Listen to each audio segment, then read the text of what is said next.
Hello guys, this is Zuma, and this is going to be a PM9 free-for-all MOAB on the map Carbon. And you're probably thinking, why am I using the PM9? And the gun isn't actually that bad, even in the hotfix where they reduced the kick on the gun. Even before that, I used to use it as like my trolling gun, where if all the enemy team was using a shotgun, then I'd whip this out and just go around hip firing and killing everybody. It was pretty good. And I only used to hip fire with this, I never really used to aim down sight, as the gun used to go all over the place. But now, since the hotfix where they've reduced the kick, you can actually aim down sight, and it is quite consistent, but generally I like to try and hip fire as much as possible. And you'll see in this game I actually get quite a few long shots. But now I've battled into the area that I like to work, and we'll go into how I like to play Carbon. So we'll bring up the map, make it a blueprint, and show you the spawns. And as you can see, there's a lot more spawns north of the map than south. So the area that I like to work is this area. And you do get a nice steady flow of enemies coming in here. And it's very easy to sound horror, just because they have to run quite far. They have to go around to like little obstacles, there's trucks on the outside, there's a lot of walls. And they have to go around all these before they get to you. So it's very easy to hear them coming from far away. But what I like about this area is there's loads of little advantage spots just to put the gunfight in your favour. And I'll show a couple of them now. So instead of coming out of this doorway here to try and kill people, what you want to do is either go behind this barrel and you can still see outside, or move over to these tyres. You don't want to be revealing too much of your body to the enemy, and you don't want to be pushing any further than these tyres here, because there will be some campers at the back who will try and take you out. And moving on into here, when the enemy's coming up them stairs, they can catch you off guard, and what I like to do is step on this crate. If you walk up to it, you'll just pop just over these barrels and your whole body will be covered, and you have a nice little spot to get them. And it's the same from the other side. I'm going into this room as well to look at the stairs, and that's only a wooden fence there, so you can shoot straight through that to kill the enemy on the other side. And you'll see in this gameplay, from what I've just shown you, I do actually implement these into the game, so you'll be able to see how I work it for myself. And not forgetting where I like to put my portable radar is here. And it's not really covering any spawns, it's just mainly trying to cover as much area as possible. So I hope these tips and spawn layouts help you get a MOAB on Carbon. And now let's get back into the gameplay. So my gun and perk setup. So on the PM9 I'm using extended mags and silencer, and although I've got extended mags on this weapon, I'm still finding myself reloading quite a lot, because this gun has the highest fire rate but the lowest damage, so you tend to find yourself firing a lot of bullets to kill somebody. And for my perks I'm running Extreme Conditioning Pro, Assassin Pro and Sitrep Pro. And before the patch I would usually have steady aim for the PM9, but since then, and obviously it's free for all, I'm using Sitrep Pro. And for my specialist loadout I'm using Sleight of Hand Pro, Deadsilence Pro and Hardline Pro. And look at me here trying to get this guy right at the back. It's a bit of a mission trying to get him with this PM9 from here. You have to just do it in short single bursts. Lucky I get a headshot on him. But as you see, I don't have a lot of bullets left, and I tried to use them on this guy behind the barrel, but I have to quickly switch to my MP9, get a kill, get the scavenger pack, then switch back to my PM9 to continue the streak. And as I showed you earlier, using some of the map's obstacles as cover, you'll see, because I hear this guy come in, and obviously I back off to the tyres just to make sure that I've got an advantage and win that gunfight.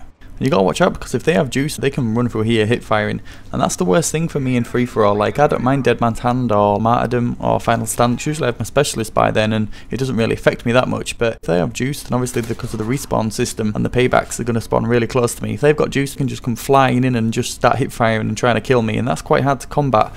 I think in other game types those other death streaks are a little bit more annoying, but for me juice in free for all is one of the worst. And if this guy just stays still for a second, oh dear. And this is after the patch with specialists, so you can imagine why not many people ran this before the patch of assault kill streaks. But I suggest you guys try it, but use on a small map like Dome or Bootleg. I'd recommend the silencer and extended mags, and I feel like you do need a silencer. Just when I was using it without, I felt like the gun was a bit all over the place, and the silencer does feel like it brings down the recoil just a little bit. But that's just my opinion, and I know rapid fire and extended mags is quite popular, but this gun already has the highest rate of fire in the game, so I don't think it's really needed. And what's about to come up now is one of the reasons why I just love the portable radar. Not only does it show people on the map, but it also makes a sound when it detects somebody, and you wouldn't have heard that, so I'll play you it again. And that sound just made me look at my radar, and I knew he was behind me, quickly turned around and got the headshot on him. And from what I showed you earlier, I'm just about to step on this crate, just look over the barrels and get this easy kill.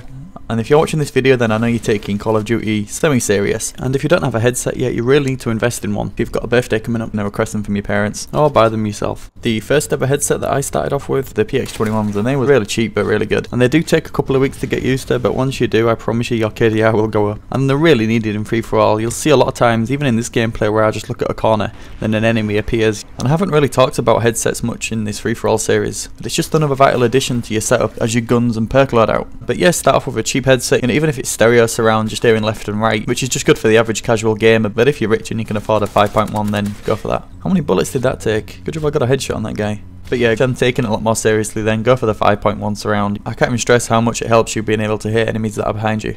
And I hope you don't mind me just talking about headsets, as I'll show you my gun and perk loadouts and where to go and where to put your portable radar, but with a headset it's just something that's invisible, that's helping me all the way through this game, that you can't see and obviously you can't hear either because I've lowered the gaming volume and turned up the commentary.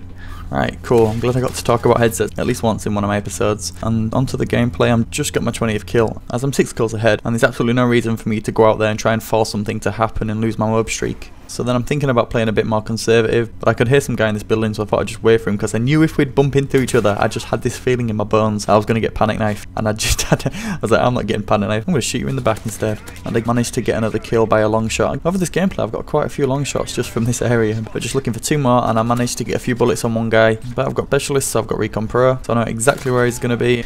But anyway, we get the dramatic music, and I'm just searching for my last guy, and I find him in here to get the final kill for the MOAB. And I call it in straight away, but as I do, there's a guy shooting at me, so I duck behind the tyres and I try and get him with the PM9, but I get a hit on him, but then he's got the ACR and he's just tip firing his heart out and manages to wallbang me.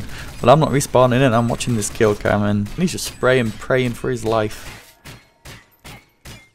But I do manage to kill him with a MOAB, and then he rage quits like a hero. So that's it guys, I really hope you enjoyed this PM9 MOAB on Carbon. The final score was 30-1. Episode 7 is going to be an MP5 unsilenced MOAB on Resistance, so make sure you subscribe for that. And on your screen should be some previous episodes from the free-for-all series. And that's it guys, thank you for watching and take care.